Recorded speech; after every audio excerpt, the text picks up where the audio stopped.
Welcome everybody to Ozarks Tonight. I'm Brian Calfano, joined by our contributors Nick Reed and Amy Blancett. And folks, I think it's great in this studio, as I was saying to Nick before we went on, because it's freezing. It's nice and cool in here. It's freezing. If you have to wear this stuff, this is the perfect temperature. Unfortunately, most buildings, including our newsroom behind us, are not quite as cool as the studio for TV purposes.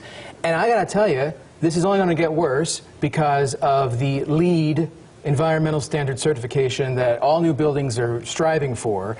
And part of that means that with sustainability and these other measures to combat climate change, you're looking at energy use reduction, and now everyone's going to be stuck in an office that's 85 degrees, and we're going to sweat ourselves to death, Nick. Sounds perfect to me. I think we've gone too far with this sustainability stuff. What say you? I think we need to change the culture, and you don't need to wear suits anymore. What is this thing around your neck? This is, I think, a corporate mandate. You have to wear... It is, but what if you didn't have to? Do you choose to wear that when you're not at work? It's because women create that standard. Oh, would you like to switch for the heels that I wear because of your standard? It is true. Men, anytime they want to complain about this being formal or business attire for men, it's like, well, if you were a woman, you'd have this and that and the other thing to deal with. So, I mean, there is that going on. But, I mean, you don't think that we are just going a little too far with some of these initiatives to basically say we're going to make ourselves uncomfortable at work so that we can turn around and say, well, look at how little consumption we had on the energy side this quarter because we didn't run the air conditioner until it got over 90 in the office. This doesn't bother you? I don't think anyone's asking for it to go to 90. All right, hyperbole. 65, ridiculous. 65 is when you walk into a place and you have to put on a jacket in winter. Now, I will admit that I'm typically the one that is the first to be cold in a room, so maybe I am not the, temperature gauge for There usually is a gender breakdown, and I don't want to temperature privilege. Get in. Well, but we could also talk about ageism and the fact that at a certain age, I may appreciate the cold. Exactly. It's going to come full circle, so we're trying to help you.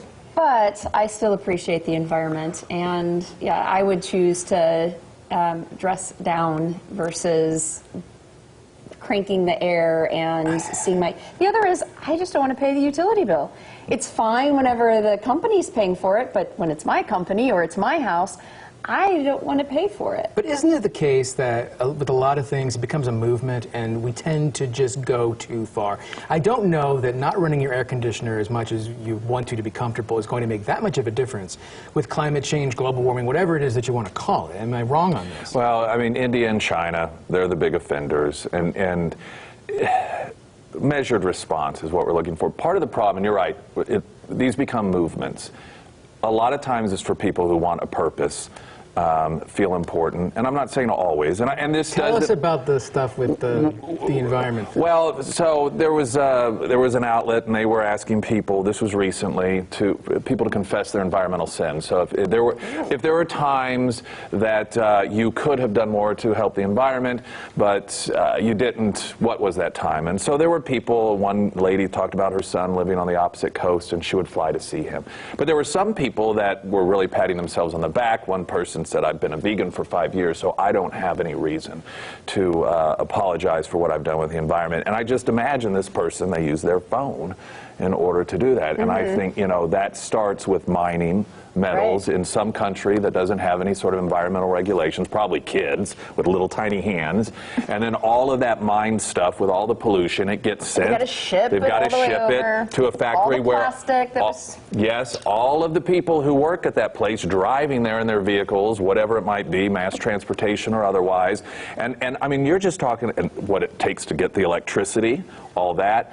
And you could just go on and on and on to the shipping here to the States, the people who work at the store, and they have to drive there, and all of these things.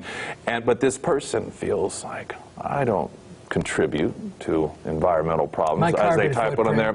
Yeah. What I find most people, not all, I think there are people like Ed Begley Jr. and a few, I mean, they are hardcore, but most people, it's whatever's convenient for them. The moment it becomes inconvenient, we like to do things that are easy, that make us feel like we're doing something really big. One of the most, in my opinion, absurd examples of doing nothing but feeling like everybody's doing something was a straw movement that came about a couple years ago. And this all came from a kid, I think he was 8 or 9 years old, doing a school report about how many straws are used, and he called the straw manufacturer, and they said, well, we don't really know, we think this many, and he kind of guessed a number. And he would be interviewed later and said that, yeah, he kind of made up what he thought was the amount of straws that were used and dumped in the ocean. Well, a news outlet picks that up, and all of a sudden that becomes the standard. And people began believing, because of a picture of a straw in the nose of a turtle, that that's what's happening when I get a straw. I think it's 97–98% of all plastics end up in the ocean. It's from Asia, Asian countries, not from the United States. When you throw away a straw, it does not get shipped to the ocean. Landfill, and we may not like that, but so even here in Springfield, you have these businesses where banning plastic straws, you're doing nothing. Nothing at all when it comes to paper taste in my mouth every time I want to take a drink. Now we're cutting down trees instead because we're switching to the paper ones, or we're switching to metal, which we go back to mining. So it is funny that we join these movements, not really thinking about. The result is, okay, we're talking about the environment, but I started consuming a different product that had a very similar impact. So really, did that big push about the environment result really in any change in the environment, or did I just pat myself on the back a little bit and say, well, did my job, and now I can turn my air conditioner down? There was a well-known company that, like a lot of them, jumped on the bandwagon, and they were dropping straws, and in order to do that, they reconfigured the lids. And the lids ended up, the new lids had more plastic in them than the old lids and the straws combined. They were actually creating more plastic to be thrown away before, but look at us. And so my point is, of course, we all have an impact on the environment. It's arguable to what degree and how much damage is being done. But so much of what is done, it is to make us feel good, to make us feel like we're part of something. And businesses, it's for marketing purposes as well. It's to make us, and it doesn't have a real true impact in a positive way. We got to run, but that, my friends, is the inconvenient truth. Oh, and we'll be back after this.